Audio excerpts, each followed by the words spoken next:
นี่โอ้เอาข้าวนี่บ่เกลือเนาะโอ้เป็นข้าวเปลือกได้พี่น้องเอ้ยนี่อันนี้เอามาเมื่อวานนี่เนาะลูกเนาะโอ้ยังขายบ่ได้บ่สรุปแล้วราคานี่เท่าไหร่บ่ฮู้เลยบัดเพิ่นมาซื้อเดี๋ยวสิเฮ็ดนี่ได้ซั่นบ่ต้องถามเพิ่นได้เนาะอยู่ข้างในจักโตนี่ตัวเดียวเอาไว้คนละอันเลยจำเจกันอยู่นี่ก็มีทุกซอกทุกมุมเลยพี่น้องเอ้ยเนาะทุกตารางบ้าเฮือนเพิ่นนี่มีการเลี้ยงพี่น้องเอ้ยมีแต่ไก่ตีเนาะไก่โอ้ยครบแล้วเคยสอนได้ป่ะได้ อันนี้มงเฮ็ดกินเนาะอันใช้สมุนเก็บถ้วยเก็บบวงเจ้าดิอยู่ไหนเอาเข้าไปในพุ่นเลยด้วยโอ้มุงรับมุงนอนอยู่น้ำกันหันเนาะด้วยบ่เตียงไปเสร็จไปสบายดีเปียงบ่บ่เตียงเนี่ยบ่เตียงถักมาค่อยอ่านได้อยู่หน่อยนึงเราทางมาหาบ่ด้วยแล้วว่าอยู่เฮือนบ่โอ้เราสิมาไปจักมื้อนี้น่ะอยู่เฮือนบ่มามอบเงินบ่จักเนาะ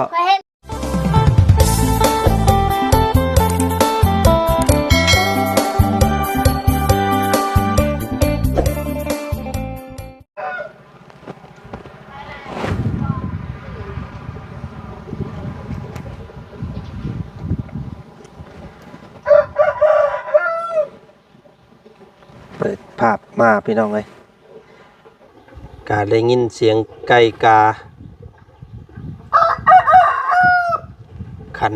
กระโตกกระเตกอยู่พี่น้องเลยเนาะเถอะ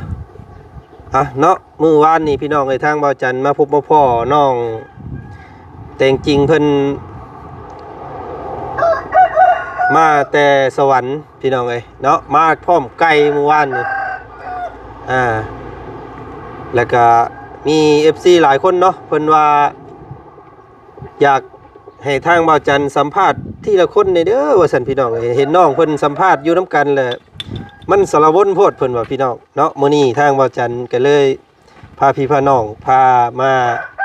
หาน้องกันว่าแต่งจริงสบายดีเนาะโอ้ยเบิ่งพี่น้องเนาะกำลังเฮ็ดอีหยังอยู่นี่นี่โอ้เอาข้าวนี่บ่เกลือเนาะโอ้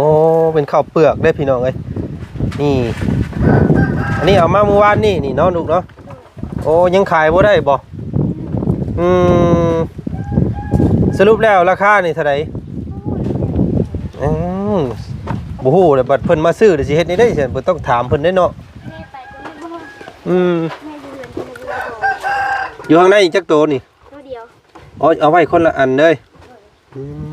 จำเจกันอยู่นี่ก็มีทุกซอกทุกมุมเลยพี่น้องเอ้ยเนาะทุกตารางบ้าเฮือนเพิ่นนี่มีการเลี้ยงเบิดเลยพี่น้องเอ้ยเนาะครบเบิดแล้วบ่ยังอยู่พี่อยู่นี่อีกนี่พี่น้องเอ้ยมีแต่ไก่ตีเนาะไก่โอ้ยครบแล้วตัวพี่น้องเนาะโยอันละว่าพังเสียงแน่เนาะมื้อนี้บ่ได้ไปโรงเรียนบ่ไปฮักกะมาเลิกแล้วโดย พี่น้องเนาะป้าลุงเพิ่นหลายคนเนาะถือว่าคอมเมนต์ชมเนาะน้องใจดีว่าซั่นพี่น้องเพราะว่าครอบครัวน้องเรานี่สิมีการเลี้ยงสัตว์เนาะเพื่อเอาไปต่อยอดเพื่อเอาไปขายเป็นยอดเงินเอามาลำเลี้ยงครอบครัวว่าซั่นเนาะน้องเนาะพ่อยังบ่มาบ่ยังมื้อใดเพิ่นมาบ่ฮู้กันเราไปยังอันนี้เนาะไปซื้อไก่เลยไปหาเลาะตะเวนหาไก่ด้วยไปนำน้องสายอ๋อพี่น้องกันได้ไก่แล้วจังพาขึ้นมาโดยมื้อนี้คือสมอยสมีแท้แม่ไปไสแม่ไปพุ่นไปลิ้นแล้วเวียกเฮือนแล้วก็ไปหาเลาะบัดนี้เนาะและพี่น้องเนาะมื้อนี้ทางบ่จันก็ถือโอกาสมาสัมภาษณ์น้องเพิ่นแบบคนเดียวมื้อนี้เนาะมื้อวานนี้สัมภาษณ์3คนป้าลุงว่า โอ้ยว่าซั่นปวดสมอง น้องเพิ่นจอเจียกันหลายคนเลยจับจุดบ่ได้ว่าซั่นเนาะจักเพิ่นเว้าหยังกันว่าซั่นเมื่อวานนี่อันอ่าซุมเจ้าเว้าเป็นภาษาซุมเจ้าเองเนาะ โดย บางคนเพิ่นก็บ่เข้าใจเด้อลูกเอ้ยเนาะบางคนเพิ่นอยู่แถวสุรินทร์แถวแถวนี้น่ะเพิ่นเข้าใจอยู่เนาะแต่ว่าเจ้าเวลาซุมเจ้าเว้าภาษาเจ้านั่นมึนตึ๊บ กินข้าวแล้ว กินแล้ว มีหยังกินมื้อนี้ ปุ้งปลา ปองปลากินปองปลาพี่น้องเอ้ยเนาะอยากอันให้น้องเพิ่นพาส้มเฮือนอีกรอบหนึงแน่ โดย เนาะได้บ่ ได้ หลังบ้านแล้วก็ห้องหอบนี่แหละพี่น้องไงเนาะมันสุดมุงไหนเฮือนเจ้าอันน่ะมันไปฮอดใส่แน่เนาะ โดย มุงเฮ็ดอยู่เฮ็ดกินอยู่ใส่เด้อ ดูสิ พาไปเบิ่งอยู่หั่นพี่น้องไงเนาะเนาะเสียงไก่ม่วนพี่น้องไงเฮือนน้องเพิ่นเพราะว่าเป็นไก่มีแต่ไก่ตัวผู้เนาะอุ้ยอีหยังลูกนี่ กระปู เอามาเฮ็ดนี่ได้กินนี่ จำแจว จำแจ่ว เลย จำแจ่วไว้นี่เลยบ่นี่ โดย บ่ได้เฮ็ดให้มันสุกบ่ บ่ เนาะเจ้าก็กินบ่ กิน อุ้ยพี่น้องพญาได้เลยบ่คือบ่เฮ็ดให้มันสุกก่อนลูกขัวก่อนคือบ่มันบ่แซ่บบ่ขัว แซ่บแต่มันน้อยๆนะกินแซ่บจำแจวแซ่บ จำแจ่วกับแจวผิง ตำมะคุงเนาะ โดย ก็คืออยู่ได้พี่น้องโอ้เพิ่นกระปูน้อยเอามาใส่ดูกันนี่ แม่ไปสอน ไปสอนเอา โดย ซุเจ้าก็เคยสอนอยู่บ่ เคย สอนได้บ่ ได้ อันนี้หมงเฮ็ดกินเนาะ โดย อันใช้สมุงเก็บถ้วยเก็บบวงเจ้าดิ อยู่ไหน เอาเข้าไว้ในพุ่นเลย โดย โอ้หมุงรับหมุงนอนอยู่น้ำกันหั่นเนาะ โดย ออกไปเพิ่งทางนั้นมึงอยู่เลยเนาะอันเบิ่งทางนี้ก่อนพี่น้องนี่ เป็นห่วยเลย เป็นห้วยเนาะอยู่พี่เนาะหลังบ้านน้องเพิ่นเด้อนี่พี่น้องเอ้ยเนาะ โดย อุ้ยอันห้วยนี่ซุมเจ้าลงไปตักไปยังอยู่บ่นี่โอ้ลงบ่ได้เด้อพี่น้องเอ้ยเนาะมันหกเนาะ โดย เป็นความจริงแล้วมันเป็นโงดหินเป็นพระลานหินนั่นว่าสะอาดได้นี่นั่งอาบน้ำอาบท่าแต่เก่าเนาะ โดย สมมุติว่าน้ำมันบ่มีอยู่น้ำหันเบิดน่ะซุมเจ้าก็อันนั้นบ่ลงไปอาบอยู่นี่บ่ โดยแต่กินมาได้น้ำนี่ เนาะ ต้องไปตักอีกอยู่ผู้พุ่น ต้องไปตักอันอยู่หม่องจุดมันกำเนิดพุ่นเนาะ โดย อยู่ภูพุ่นว่าซั่นซะคือบ่เคยอันบ่ได้ลงมาเบิ่งทางหลังบ้านพี่น้องเพิ่นจักเทื่อเด้อพี่น้องเนาะอยู่พี่มีสวนกล้วยอีกพี่น้องไอ้พุ่นก็แม่นบ่เฮือนเจ้าลูก บ่ข้อไก่ ผู้ขอไก่ใช่ชื่อสิบ่ โดย อ๋ออยู่พุ่นก็มีอีกนี่พี่น้องก็บ่ได้เข้ามาเบิ่งจักเทื่อเนาะ โดย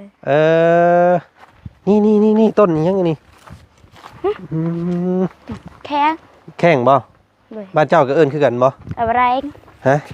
บ้านเอิ้นบ้านภาษาเราวเพิ่นเอิ้นว่าอะไร แปลง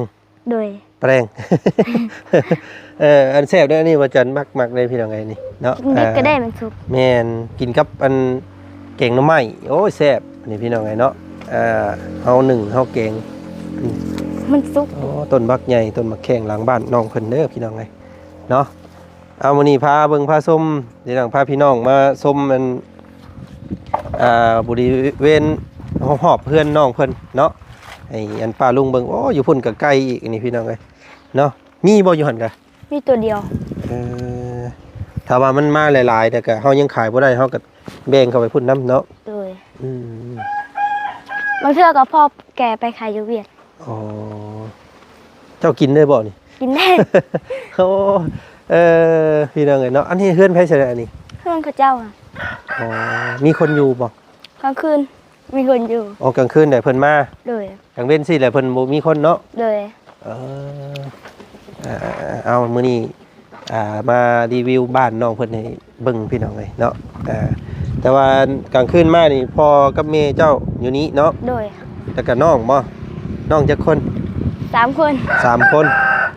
ยังบ่เห็นน้องเพิ่นจักเทื่อได้พี่น้องเพราะว่าบ่ค่อยได้อยู่เฮือนเนาะ โดย เป็นบ้านอันหลังน้อยๆเนาะนี่แหละจุดมุ่งหมายน้องเพิ่นก็คือเฮือนเนาะ โดย อยากได้เฮือนหลังนี้ให้ครอบครัว แต่ว่าโอ้ใหญ่ยาวได้พี่น้องไงเนาะความยาวนี่ประมาณ12พุ่นบ่จัก4 8 12เนาะความยาว12ความกว้างนี่ประมาณ9พี่น้องไง6เนาะกว้าง6ยาว12แต่ว่าจักเพิ่นสิเฮ็ดทรงแบบได้ลูกนี่สิเฮ็ดแบบใดบ่ฮู้นำลาวคือกันเฮ็ดทรงโมเดิร์นบ่สิเฮ็ดทรงหมาหอนบ้านเฮาเพิ่นเนาะเอามื้อนี้น้องเพิ่นมาแต่ห้องทำเฮียนแล้วพี่น้องไอ้น้องก็เลยบ่ได้เห็นคราบน้องเพิ่นอยู่ในสุดนักเรียนมื้อนี้น้องมื้ออื่นหยุดไปไสมื้ออื่นไปปลูกมันนำไม่เท่าแต่ซอยเพิ่นบ่ไปซอยสาวอันของมีเพิ่นบ่โดยดีพี่น้องก็ซอยกันเนาะเฮาก็ซอยเวียกซอยงานเพิ่นได้เด้ลูกเอ้ยเนาะเฮาก็เวลาว่างเนาะเวลาบ่ได้มีไปทำไปเฮียนเนาะไปซอยเราเพราะว่าโอ้กว้างช่ำเนาะแม่นเบิดเลยบ่อันภูอันนั้นน่ะอันของเรานะบ่ฮู้จ้ะบ่ฮู้เขตเนาะเขาเบาบุญเบานั่นเพิ่นไปแล้วพี่น้องเนาะเพิ่นมาหาสิบเจ้าแล้วบ่มื้อนี้เพิ่นมาหาเจ้าแล้วบ่เขาบ่บุญด้วยแต่เช้านี่เบาบุญคนเดียวมาอาจารย์เล่าแล้วว่ายังบ่ได้ตื่นได้นอนเมื่อวานนี่เห็นอันน้องเพิ่นเอาของฝากให้อันเบาบุญเพิ่นอยู่พี่น้องเอ้ยเนาะว่าเมื่อกินน้ำกันเด้อเพิ่นว่าพี่น้องเอ้ยเนาะก็โอ้ยพี่น้องขอบใจน้องหลายๆเด้อเนาะเจ้าสิบ่ลุกบ่น้องเลี้ยงกะเมื่อกี้นี่สะพายอาจารย์ลาวเอ้าให้อาจารย์อีก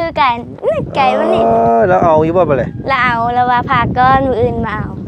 เอาปลาไว้เลี้ยงไว้ก่อนเนาะคำว่าขายนี่แม่เจ้าว่าเมื่อวานนี่คือว่า 200,000 กว่าพุ่นเด้ 2,500,000เอาขึ้นคือเก่าโอ้ยเนาะเอาไว้ขายซะดูเลยเนาะเอาไว้ให้ครอบครัวเจ้าขายซะนี่เห็นบ่เนาะนี่แต่โตบักใหญ่แล้วซื้อมานี่ประมาณโตเท่าไหร่เจ้าเธอถาม2,500,000อ๋ออันทึนน่ะ 2,500,000โดยซื้อก็ 2,500,000เอาซ้ำทึนนั่นก็ไปซื้อน้ำลาว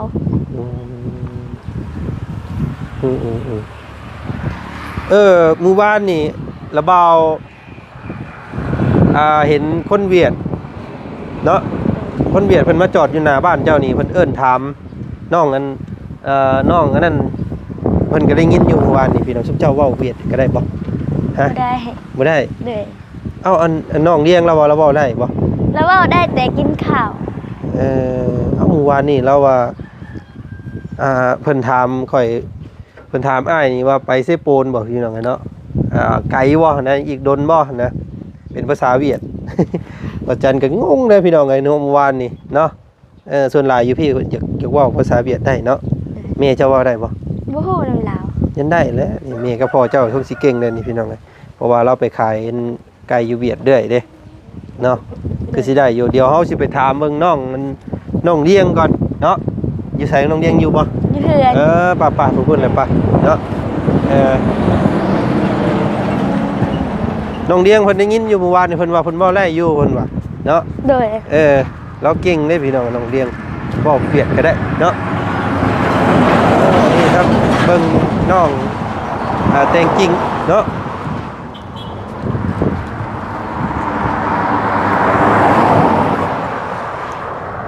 อังเด้อรถหลายซับ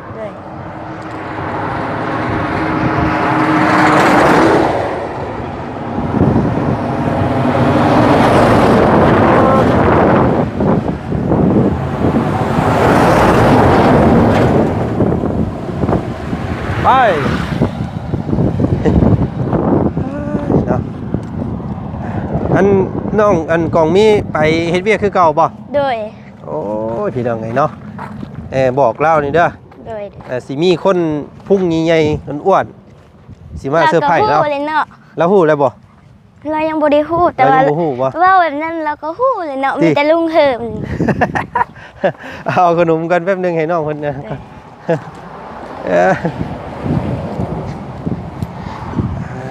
ก่อนนี่มีแต่ขนมมันนี่ดู บันเพราะว่ากับบ่มีแนวมาต้อนเนาะเนาะ3คนที่เจ้าเลยอยู่ร่วมกันครบบ่มื้อนี้ โอ้โหกัน น้องใจดีน้องเลี้ยงพี่น้องเอ้ยเนาะ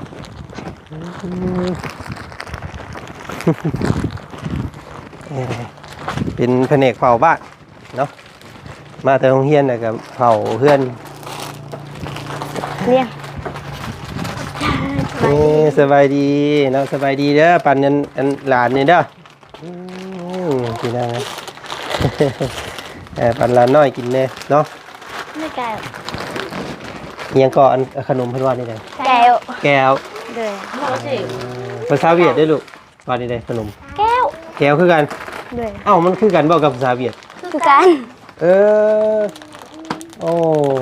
เนาะอันเมื่อวานนี่อันเจ้าอันฮู้ว่าเพิ่นเอิ้นถามไอ้ โอ้โหในนึ่ง ฮะ เราทำมาฮอสิโฟนจังพอดี ก็อ้ายเราบ่จักเนาะคิดว่าอันจักกิโลว่าซั่น อ้ายเราบอกไว้ว่าประมาณ 6-7 กิโลพุ่นแหละว่ะ เจ้าพังออกเนาะบ่ได้บ่เจ้าบ่ได้บ่ ไม่ได้ แต่ว่าพอพังได้เล็กๆน้อยๆเนาะ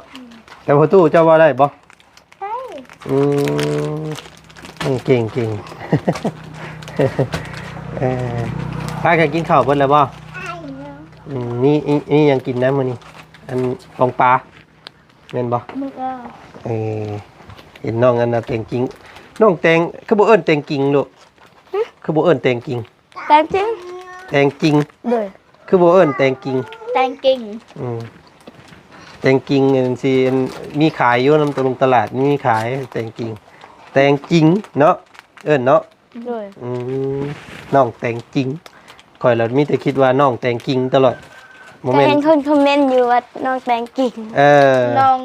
แตงไทยนะ น้องแตงไทยสิเนาะมันแบบอันนี้แตงจริง เลย มันเอิ้นยาก แตงจริง เวลาหมู่ครูเอิ้นซุมเจ้านี่เอิ้นได้ไหนเอิ้นแตงจริงที่บ่ ๆเลย ยันวันเอิ้นแตงซื่อๆบ่แม่นเนาะน้องเลี้ยง เลี้ยง นะน้องเลี้ยงนี่น่าสิเป็นน้องเลี้ยงมาจาก เลี้ยง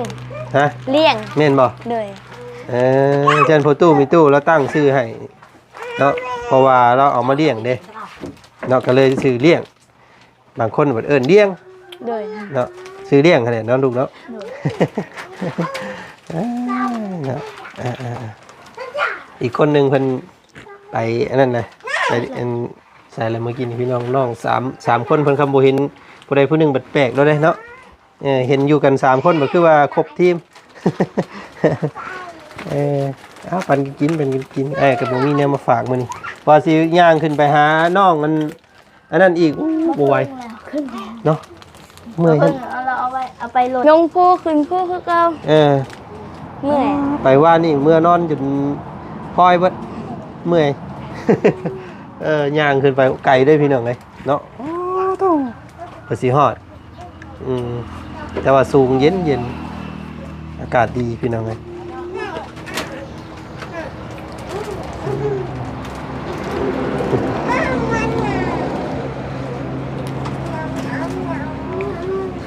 ถ้าเอาไปรถหนึ่งไปทางลัดก็ ไปได้บ่รถนี้กัน ไปได้ไปทางพุ่น เข้าทั้งพุ่นเอามันสิมีปลาซ่าบ่อยู่หั่น ด้วย โอ้จังพอมันจังเป็นปลาไม่อันปลาไม่บงไม่ได้นะพี่น้องเอ้ยเนาะสิเป็นปลาซ่ามงนะโอ้ยบ่ไป ย่าง ย่าน เคยพานไปคนหลาย เพราะว่าเมื่อวานนี่ไปบ่เห็นคนเนาะมีสมอยสมิงอยู่โอ้มีแต่เห็นปลาซ่าครับก่อนรถญาติเมื่อวานนี่ขึ้นไปโอ้ปลาซ่าบ่นี่วะเนาะบ้านไกลบ่คันพี่น้องเอ้ย เอาผู้ใดช่วงนั้นผู้ใดบัดนี้อ้ายสิมาใหม่เนาะให้อันว่าทางอันน้องของนี่เพิ่นมาก่อนเนาะสิมายินดีนำเพิ่นผู้เฮาบอกแล้วก็อย่าเด้อ ด้วย จักเพิ่นสิได้หยังเนาะ มึงเพิ่มมาบ่ เรากำลัง แล้ว สิ ว่ามึงเพิ่มมาสิจะพายพุ่นอยู่สวน มีหยังเด้เนาะเดี๋ยวติดตามมึงเด้อเนาะ เงิน รับรองเนาะอ้าวแหละ แต่ว่าอ้วนๆนี่ก็มีแต่ลุงเฮิมแหละ เนาะมีแต่ลุงเฮิมผู้เดียวเนาะอ้วนเนาะกับไผอันผู้หนึงเด้ชื่อแล้วบ่ผู้มาหาเจ้าทมิตรทำบอน บ่ชื่อ บ่าวอ้วนบ่าวเตียงก็บ่าว บอ เนี่ย ลลี่ เนาะบ่าวดีกับอ้วนคือกัน ผู้ขาวๆเนี่ยนะ ด้วยคลิปอันปวนฮะ เห็นคลิปอาจจะ ไผ เป็นคลิปอยู่ในอันนั้นอยู่ใน Facebook YouTube เฮ็ดว่านี่ไง เป็นตลกแบบว่าเฮ็ดลมกับลุงเฮิมกับบ่าวบุญวันตา เบิ่งอยู่สิเจ้ากันเนาะโอเคสนเนาะโอ้ยเอาหมูมีหยังมาฝากมีแต่ขนมเนาะมาสัมภาษณ์น้องกันแตงจริงกูบ่เห็นกูบ่ซื้อแตงไทยเนาะพี่น้องเนาะ แตงไทยก็ได้ แตงไทยก็ได้บ่ ด้วย น้องแตงไทยนี่เด้สาวเสื้อแดงแท่งใจ สาวเสื้อแดงแทงใจ สบายดีเนาะสบายดีป้าลุงเน่อืมแม่เพิ่นบ่ได้มาเลยบ่นอนเพิ่นเลยเนาะ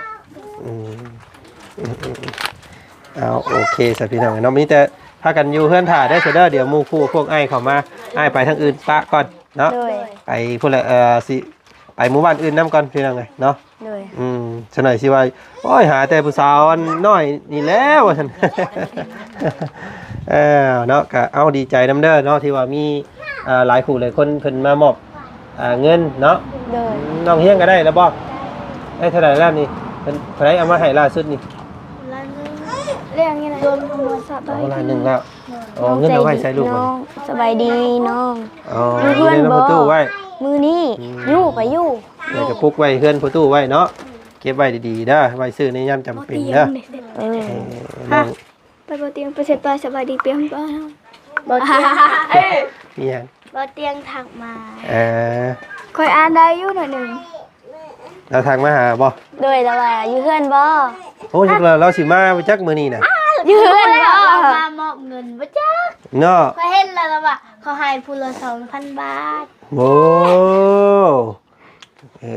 จักว่าเราสิขึ้นมามื้อนี้เนาะ เพิ่นมามื้อนี้ วันที่20เลยเด้ไป เจ้าอ่านเป็นบ่ เป็นน้อย อ่านเป็นหน่อยหนึง ไปเขียนบ่เป็นเขียน อ่านได้เขียน อ่านได้แต่ว่าเขียนบ่ฮู้นะตัว อ่านพออ่านได้แต่ว่าเขียนบ่เป็น ๆอ่านได้น้อยนึง ตั้งใจเด้อเนาะบ่หาแล้วยังบ่เป็นอยู่ว่าเนาะ คนกินเลอะ เอาโอเคเดี๋ยวเสียงอันนั้นมันสิเข้าอ้ายเดี๋ยวอ้ายไปป้าก่อนได้เสยเด้อ โดย รอเป็นเนี้ยเดี๋ยวอ้ายไปป้าก่อนเนาะเอาสบายดี สบายดี ถ่าว่าเตียงมาได้เสยเด้อเพิ่นสิมีแนวมาต้อนว่าซั่นเนาะถ่าอยู่เฮือนนะลูกเด้อโอเคเนาะทางบ่เตียงเพิ่นสิเดินมื้อนี้บ่พี่น้องเนาะมื้อนี้วันที่20โอ้ยแม่นแล้วนั่นเรามามื้อนี้แหละพี่น้องเลยเนาะพอดีเลยพอดีมาซุ่มแซวกันอยู่เฮือนหั่นคือเก่าแรงพี่น้องเลยเนาะก็เห็นทางเบาเงาวกับสิมาเบาตูนกับสิมาพี่น้องไงเนาะโอ้มาครบแล้วสรอบนี้เนาะก็เอ้าพี่น้องไงก็จะพาวงพาเบื่อกันเด้อเนาะทำเสนอต้องน้อยทั้ง3คนเนาะเพราะว่าอยากซอยน้องเพิ่นเนาะแต่ละคนก็คัดสนต่างกันไปเนาะน้องใจดีน้องแดงจริงแล้วก็น้องเลี้ยงพี่น้องไงเนาะน้องเลี้ยงเพิ่นก็อาจจะอาภาพกว่าหมู่นี่พี่น้องไงเนาะน้องๆเพิ่นถึงเวลาเฮาเว้าถึงพ่อแม่สิแล้วน้องเพิ่นก็จะเศร้าๆโดดได้เนาะจังได๋ก็ติดตามมึงนํกันเด้อพี่น้องเด้อเนาะเอาคลิปหน้าเจอกันอีกแล้วกันเนาะคลิปนี้หมู่อย่างไรพี่น้องเอ้ยมาทำความรู้จักกับน้องแตงกิ่งอีกรอบหนึงเนาะเอาเจอกันพี่น้องมื้อนี้ไปแล้วสบายดีสวัสดีเด้อเนาะเบิดสุขทุกคนไป